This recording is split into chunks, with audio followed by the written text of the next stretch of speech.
In news from Jamaica, the National Housing Trust NHT continues to make questionable and possibly contentious decisions in relation to its investments.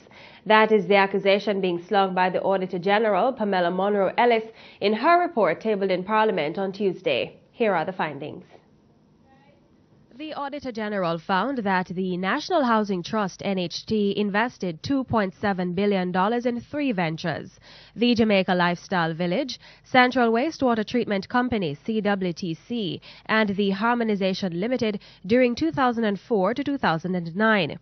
Except for the CWTC investment, the Auditor General saw no evidence that NHT contemplated the cash flow impact, the expected rate of return on the investments, the assessed benefit, and whether the investment decisions were in line with existing strategy of the trust. In June 2010, Cabinet gave approval for the transfer of NHT's shareholding in CWTC to the National Water Commission for the nominal sum of $1. The Jamaica Lifestyle Village investment has suffered full impairment, suggesting that NHT is unlikely to recover the sum invested. The NHT has indicated that it owns no other asset which has shown comparable significant capital gain based on market value to Harmonization Limited. However, the land was not acquired for resale but to facilitate the construction of a resort colony with 4,500 hotel rooms and 500 residential properties, which would provide direct employment opportunities to approximately 16,500 individuals. However, to date, the development has not materialized. All 3 investments were approved by Cabinet. The audit also states that the NHT has not initiated any plans for housing developments on 28 parcels of land acquired for $2.27 billion. NHT would have to incur exorbitant development costs to enable construction of housing solutions for 15 parcels of land acquired for $1.38 billion. The NHT is also unable to pursue housing solutions on 6 parcels of designated agricultural land acquired for $342.6 million. The report also found that NHT acquired 2 parcels of land from the National Housing Development Corporation NHDC for $1.7 billion at Point in Hanover and Iron Shore in St. James. NHT indicated that the acquisition of the properties was to boost NHDC's liquidity and ability to finance the implementation of several Operation Pride projects. However, NHT's failure to complete the requisite verification resulted in its purchase of the incorrect parcel of land at Iron Shore in St. James. The report also details the controversial acquisition of the Orange Grove property in Trelawney for $180 million, which led to the resignation of several board members in 2014.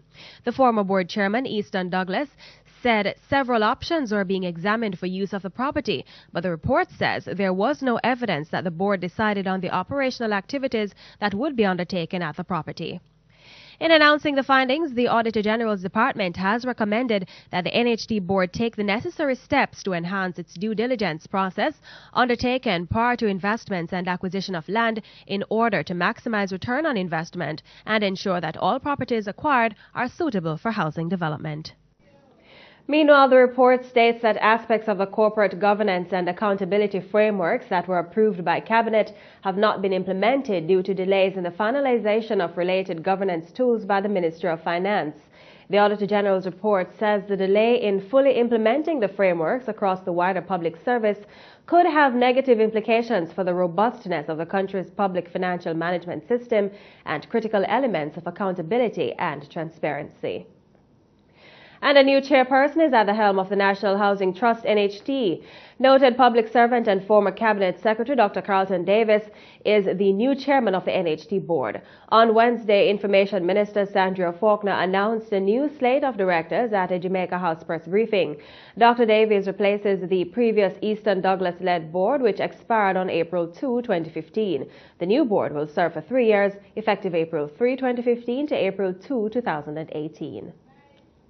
Our chairman, Dr. the Honorable Carlton Davis, OJ. The Honorable Daisy Coke, OJ, she will be the deputy chair. Mrs. Scarlett Gillings, Senator Lambert Brown, Mr. Robert Boudin, Mr. Percival Latouche, Mrs. Jacqueline Lynn Stewart, Mrs. Lisa Harrison, Mr. Granville Valentine, Sergeant Raymond Wilson, Pastor Michael Harvey, Mr. Clayton Hall, Mrs. Sonia Hyman, and Mr. Martin Miller, who is the ex officio member. We also expect to name 3 other persons, and we will let you know of those in short order. Meanwhile, Cabinet has retained some members from the last board, including Government Senator Lambert Brown and Sergeant Raymond Wilson. Journalists at Wednesday's post-Cabinet press briefing questioned why the government reappointed those members, given the controversy which surrounded the prior board. The NHT board, there are certain specific stipulations that they should come from unions and so on. And I believe that those considerations were taken.